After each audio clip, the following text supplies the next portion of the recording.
ஒரு குட்டி கதையிலேருந்து ஆரம்பிப்போமா?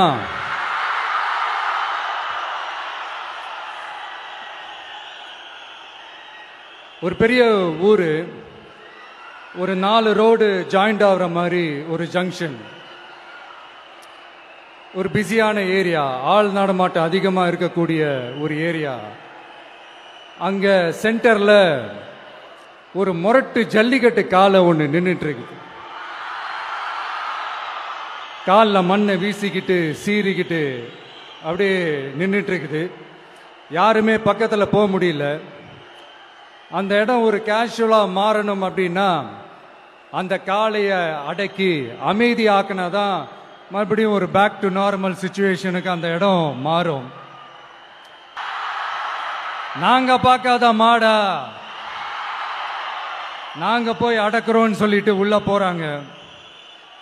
ஒருத்தராலையும் அந்த காளையை தொடக்கூட முடியல.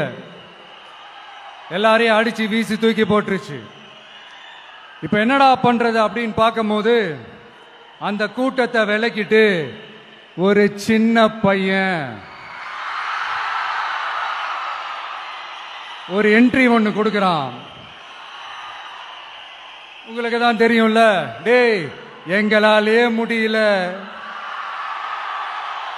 நீ எல்லாம் என்னத்தை போய் கிழிக்க போற, எங்களுக்கு அவ்வளோ அனுபவம் இருக்குது, நாங்களே அடிபட்டு ஓரமா படுத்து கிடக்கிறோம், இவன் விளையாட்டுத்தனமா ஏதோ பண்ணிட்டு கிடக்கிறான், பாவம் அந்த காலை கிட்ட போய் அடிபட்டு சாவ போறான், பச்சா பையன், அந்த பையன், இந்த பையன், அண்டர் எஸ்டிமேட் பண்றது, ஏளனமா பேசுறது, இப்படி ஒரு பக்கம்.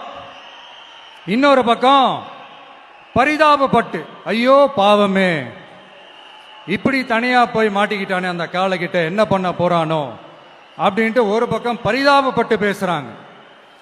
அந்த சின்ன பையன் எதுவுமே காதலையே போட்டுக்காம 2 பாக்கெட்லையும் கையை விட்டுக்கிட்டு ஸ்டைலா கெத்தா தில்லா அப்படியே உள்ள போறான். ஒரு ஸ்டெப் எடுத்து வைக்கிறான், அந்த காலை அப்படியே சீறிக்கிட்டே நின்றுட்டு இருக்குது. இன்னொரு ஸ்டெப் எடுத்து வைக்கிறான், காலை அப்படியே சீறிக்கிட்டே முன்னாடி வருது. மக்கள் எல்லாரும் பதட்டத்தோட அப்படியே பார்த்துட்டு இருக்கிறாங்க. இன்னொரு ஸ்டெப் எடுத்து வைக்கிறான், காலை அப்படியே முட்டை வரும்போது பாக்கெட்டுக்குள்ள மறைச்சு வச்சிருந்த 2 புல்லுக்கட்டு அதை அந்த காலை கிட்ட காட்டுறான். காலை அப்படியே சடனா வந்து நின்று அது மூடெல்லாம் மாறி அந்த புல்லுக்கட்டை சாப்பிட ஆரம்பிச்சிருச்சு.